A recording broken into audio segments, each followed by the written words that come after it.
A doodle doodle da da. A doodle doodle da da da. Yeah, yeah.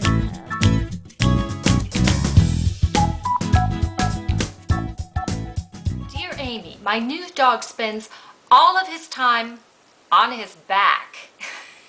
What's the deal? I got him to pal around with me, go running in the park, and I want to show him off to my friends. Did I make a mistake picking him out?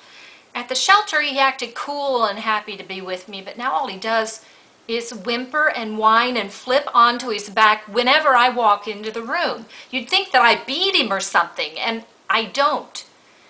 Huh. All right, they said they neutered him at the shelter before letting me bring him home. Did they ruin him? How can I get him to stop being a big crybaby and go back to being that great dog I first met at the shelter? Whoa, okay, couple things going on here. No, neutering does not ruin your dog at the shelter. And in fact, neutering is actually going to make him a much better pet, well-rounded pet in the long run, because he's not going to be worrying about, you know, romancing the girls and chasing off after love and all of that icky stuff.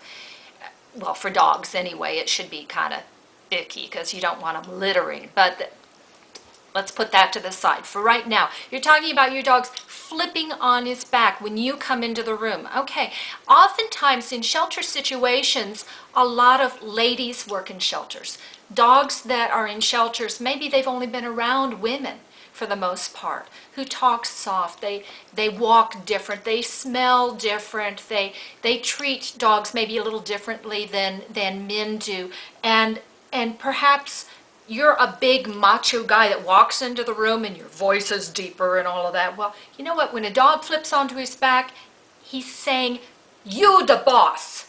He's crying uncle. This is a dog way of showing his deference to you.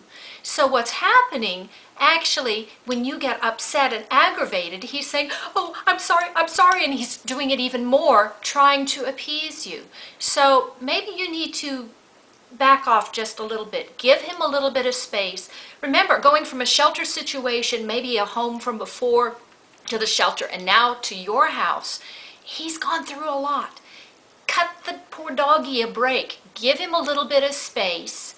Talk softer when you walk into the room, instead of coming right over top of him, which can be kind of intimidating, because remember, you're a lot taller than he is.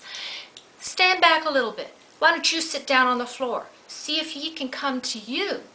And maybe in that way, he's going to learn what a really terrific, great guy you are.